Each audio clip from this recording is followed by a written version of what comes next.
Благодарам, почитуван министер. Проектата е за јавниот долг. Секогаш кажувам, тоа го испуштив сега во овој говор, дека исклучиво комуницирам со бројки кои што се кажани дали од вас, дали некој од вашето министерство или некој функционер од владата, за да некој не ме обвини дека тука ги фабрикуваме бројките. Еве ќе се послужам со аргументот Европската комисија, нели вие сте прогресивна влада, веројатно највеќе им верувате на нив и тие ве опоменуваат за јавниот долг дека е 65,9%. Воопшто тие ви опоменуваат дека не ги реализирате доволно капиталните инвестиции. Споменавте инфлација од 2,4%. Не знам дали ви кажале луѓе од вашиот кабинет, но сега е 3,1 инфлацијата. Тоа е податок што може да се види ако влезете на веб страната на Македонската народна банка. Значи не е 2,4, туку е 3,1 и тоа е навистина една голема разлика.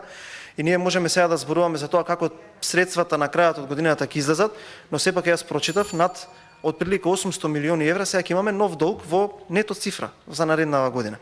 Понатака, секоја година вадите барем по еден план за нешто, стратегија, смарт, зелено, имате така едно 10-11 планови за човек да не може крај да ви пофати, но она што е многу интересно што секој со секого е тотално спротивен на оно кој што го кажете претходниот пат. Кога ќе се носи ребаланс, има една нов план или нова стратегија. Па ќе се носи буџет, тоа не важи, се носи нешто друго.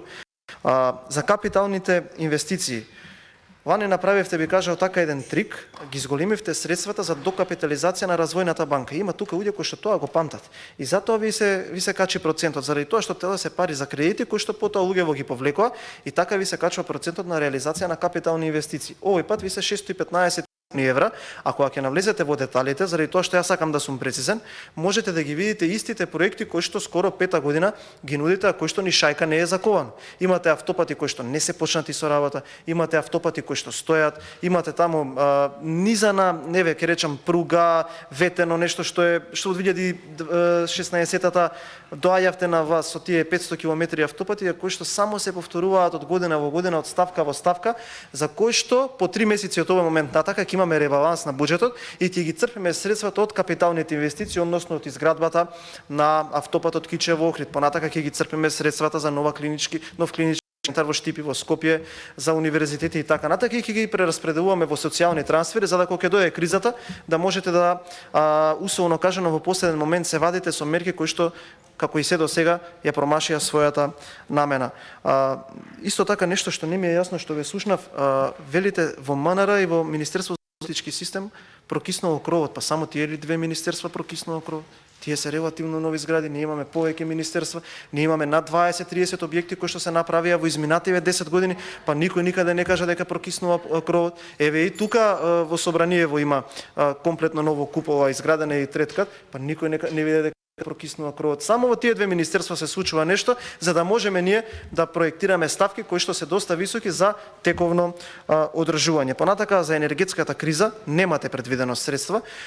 Може да се види дека во Министерството за економија има некоја слична таква ставка, за волјата на вистината има зголем, но кога ќе влезете во деталите, гледате дека тоа се средства кои што се предвидени за гасификација, за кои што потоа еве пак ќе кажам тврдам во првиот ребаланс кој што ќе се случи неминовно во првиот квартал, тие средства се кратат и преминуваат во други ставки.